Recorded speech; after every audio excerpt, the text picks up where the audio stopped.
The Book of Shadows is actually a book that witches use, but I don't use any book of any kind of witch, because I create my own book. Ever since 2005, in the beginning of my path, I created a book that is I've been calling the Book of Dragon Shadows, because that is what I'm chasing. Dragon shadows. All that is my path is chasing the dragon, just being behind the dragon, following the dragon. And that is where my entire book is based on. Actually, my book is about experiences on the dragon's path. My experiences, personal experiences. And everything that has happened is inside of this book. It's actually not really a book, because it should be too small because of this. I have files about it, about everything. So my Book of Dragon Shadows is actually a gathering of several files of loose papers.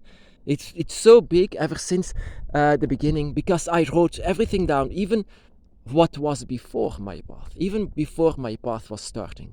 And this is what I wanted to show you, because I encountered one of these papers, because sometimes when I go to sleep I just want to read of what I've been written back in the day, because it gives me ideas to do it now, but it also makes me remember a lot of more things. So it's a very good idea to create your Book of Dragon Shadows. It's all in purpose to follow the dragon. And this one, once again, was once that I was surprised about, because I totally forgot that I wrote it. This was about my childhood, a long time ago in the 90s, very back in the 90s. A bit of a backstory. People of the dragon, people who are close to the dragon, are actually not people who belong here very much. They are often being seen as a black sheep or not belonging anywhere. And that is also what I was doing, I was handling back in the day. I loved animals very much. I loved animals much more than humans, than people. And people were always criticizing me, but much more than this.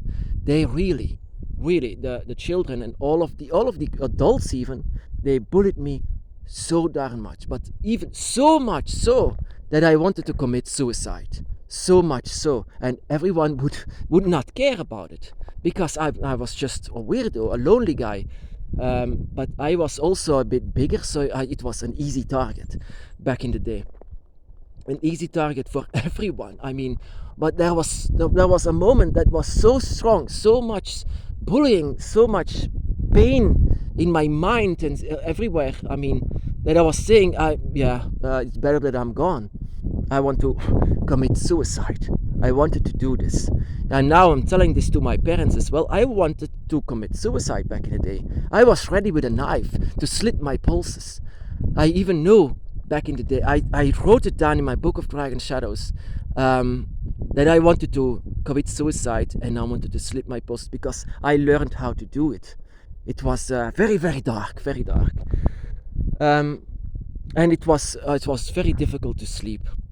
And I remember, not that much, but when I read this paper in my Book of Dragon Shadows, it stood that I had a dream, a very vivid dream, of one of these nights that I was planning to do it.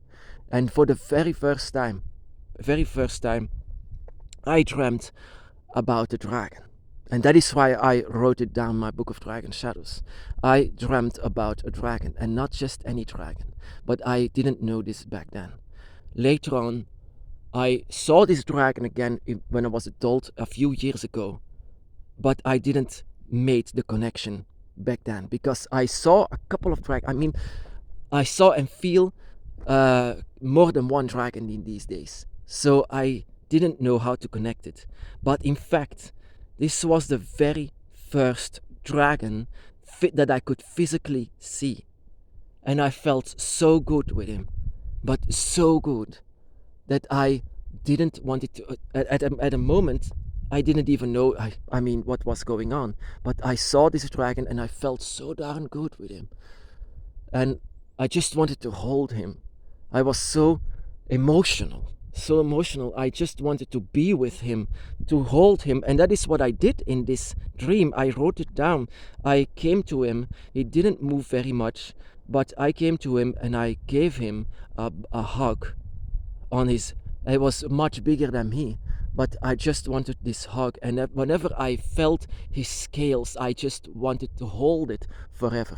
That was the very first time that I've ever seen something like a dragon. And it felt so real. But later I made the connection. And a lot of people are against this, but I can only say what my experiences are. Later on, I saw this dragon again, but I didn't make the connection that it was actually this the brown dragon.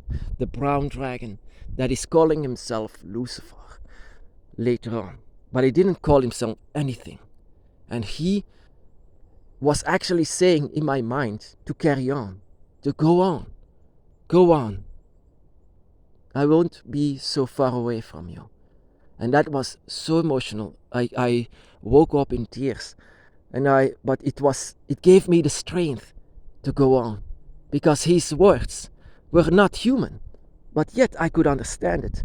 Go on, carry on. I will always be with you. My dragon, this dragon, gave me the strength to carry on. Later on in 2005, I saw another dragon. But this was the dragon that managed to go to me. But that was managed to open up the dragon's gate to come here. So to be here in spirit. But this one, it was more physical. It was really physical. It was not really a dream. When I was reading this back in my book of Dragon Shadows, I was so surprised. And then it came, really, I saw this dragon that I see now, sometimes even now, was the one that said, don't do it. Don't commit suicide. And I was so young and so vulnerable. And yet the only one, not humans, no one ever said that I should seek help or things like this. I shouted down, stop it, but it never stopped. The only one and the only spirit that ever told me, don't do it. Don't do it. You are so worth so much. That is what I wrote in my book of Dragon Shadows. The one that actually took care that I didn't do it was a dragon. And later on, the dragon as well saved my life a couple of times from things that were about to happen. So the reason why I'm still standing here in this forest was because of the dragons. The dragons of my dragon circle. They can say whatever they want, humans. But I'm still standing here, not because of them, but because of my dragons.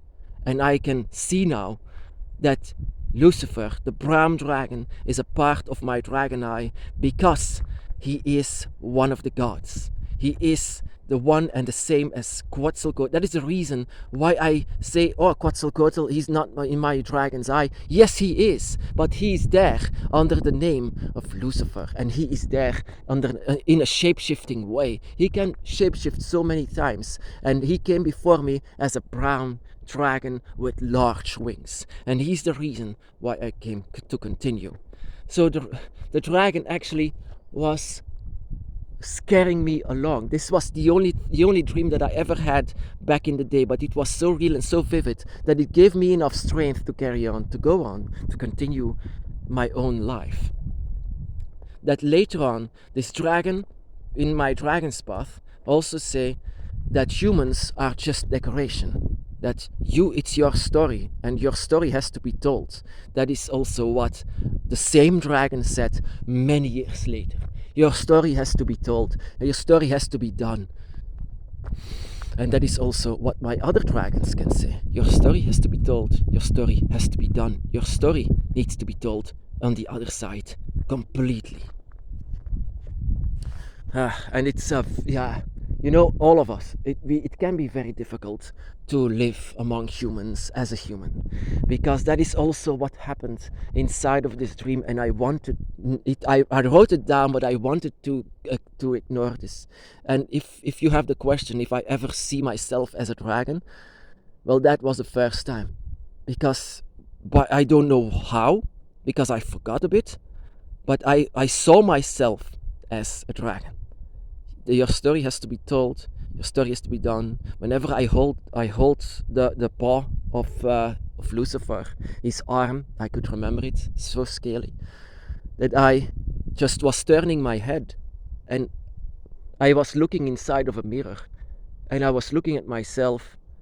The that I could see many years later on my dragon's path. I could see this again inside of a ritual, but this was for these few brief seconds that I could see myself, that I was not feeling worthy to the dragon when I was holding him.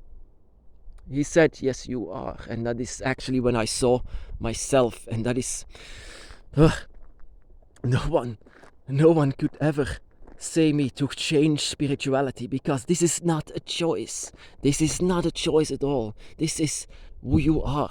That is also what I learned from all of these visions and dreams and encountering with the dragon, that this is not a choice. Everyone can say, I mean, in this entire world, they all bow down for some god that I never saw. But whenever, that is a thing, you know, when I try to bow down for the dragon, they say no all the time. Every one of them, no, we are on equal level. We are the same. That is what I always wanted to push away, you know, humans are not worthy of the dragons. And they say, yeah, that is true, but you are not one of them. I said this, really. When it comes back, really, to say this makes me emotional, very emotional, because really I wanted to commit suicide, and if the dragon never came inside of my dream, I might have done it. I might have slit my pulses, really, because the bullying was not on a normal level. This was really, really harsh. Not only children at school, as well as the teachers, no one. And I couldn't go to my parents and say, oh, I'm doing this, because I was all by myself. I just had no help. The only help that I had was the dragon, and that was actually enough. Really, my goodness. Lucifer. Yeah, Lucifer. A lot of people say that he's actually the devil. Well, actually no. And you shouldn't say this, because that is also what I said. Oh, Lucifer. And I said, the devil. No, you idiot. Didn't you remember him? Don't you remember him? He came to the same shape as this moment when you were such a young child. Don't you remember it? I didn't remember it. And now, later on, I remember it. They were the same. So this brown dragon was always in my dragon's eye. It was actually Quetzalcoatl in another shape. He is indeed the morning star, always being said. And he is indeed the light that you sometimes need.